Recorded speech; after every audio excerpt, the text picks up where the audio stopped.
తన కష్టాన్ని నమ్ముకొని రక్తాన్ని చెమటగా చిందించే ప్రతి కార్మికుడికి చల్లని నీడనివ్వాలనే ఉద్దేశంతో వైఎస్ఆర్ శ్రామిక భవనాన్ని నిర్మాణానికి పూనుకున్నామని తన ఎంపీ నిధుల నుంచి ₹1 కోటి కేటాయిస్తున్నట్లు YSR Congress Party parliamentary chief MP Margani Bharat Ram తెలిపారు. ఈ భవనం భారతదేశంలోనే అద్భుత స్ఫూర్తివంతమైన భవనంగా నిలవాలి అన్నదే తన ఆకాంక్ష అన్నారు. శనివారం నగరంలోని క్వారీ సెంటర్ చేపల మార్కెట్ వెనుక నిర్మించబోయే వైఎస్ఆర్ శ్రామిక భవనానికి MP Bharat fibre net corporation chairman YSR TUC రాష్ట్ర అధ్యక్షుడు పి గౌతమ్ రెడ్డి శంకుస్థాపన చేశారు. అంతకుముందు అక్కడికి సమీపంలో గల దివంగత బత్తిన సుబ్బారావు విగ్రహం వద్ద ఏర్పాటు చేసిన బహిరంగ సభలో శ్రామికులను ఉద్దేశించి వారు ప్రసంగించారు. ఉభయ గోదావరి జిల్లాల నుంచి జీవనోపాధి కోసం పొట్ట చేత పట్టుకుని నిత్యం వేలాది మంది వివిధ రంగాలకు చెందిన శ్రామికులు నగరానికి వస్తూ ఉంటారని, వారికి సరైన నీడ లేకపోవడాన్ని చూసిన తరువాత వీరందరికీ ఒక నీడ ఆవశ్యకమని గుర్తించి శ్రామిక భవనం నిర్మించాలనే నిర్ణయానికి వచ్చినట్లు తెలిపారు.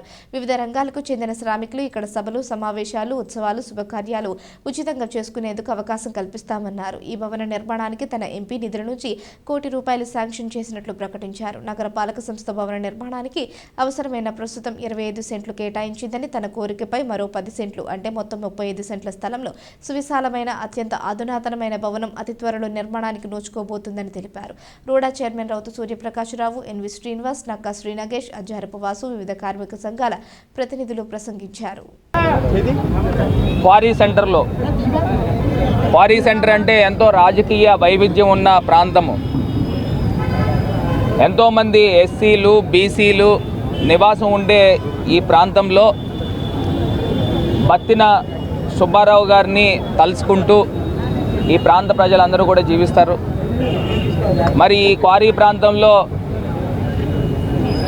వైఎస్ఆర్ శ్రామిక భవన్ అని సుమారుగా 1200 పైచిలుకు గజాలతో ఇవాళ దివంగత మహానేత రాజశేఖర్ రెడ్డి గారిని తలుచుకుంటూ ఒక శ్రామిక భవన్ని నా ఎంపీ ల్యాడ్స్తో ₹1 కోటి ఇది నిర్మాణం శంకుస్థాపన ప్రారంభించడం జరిగింది.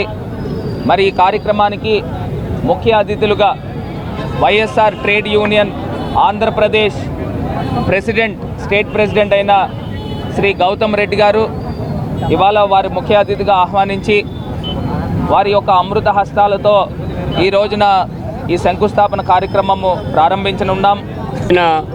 రాజమండ్రి మహానగరంలో జరిగేటువంటి వైఎస్ఆర్ శ్రామిక భవనం ప్రారంభోత్సవానికి పిలిచినటువంటి ఎంపీ భరత్ గారికి ధన్యవాదాలు తెలియజేస్తాను. ఈ భూమి పూజ కార్యక్రమం జరుగుతూ ఉంది. ఆంధ్రప్రదేశ్లో మొట్టమొదటిసారిగా ఈ రకమైనటువంటి ఈ భవనాన్ని నిర్మాణం చేయడం జరుగుతూ ఉంది. ముఖ్యంగా మేము చెప్పాలి, ఈ రోజున చంద్రబాబు నాయుడు మాట్లాడేటువంటి దాంట్లో అభివృద్ధి లేదు అని అంటే చెప్తా ఉన్నారు.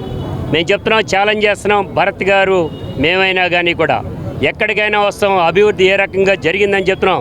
సాక్షాత్తు ఇదే రాజమండ్రిలో 350 కోట్లతో ఎయిర్పోర్టు నీకు కనపట్లేదా? డెవలప్మెంటు వందలాది కోట్లతో రైల్వే స్టేషన్ కనపట్లేదా?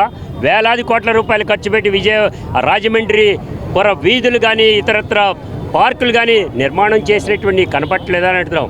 13,11,000 కోట్ల రూపాయలతో విశాఖపట్నంలో జరిగినటువంటి సమ్మిట్లో 386 యూనిట్లు తీసుకొచ్చి ఒప్పందాలు చేసినటువంటి జగన్మోహన్ రెడ్డి గారి విధానం నీకు కనపట్లేదా?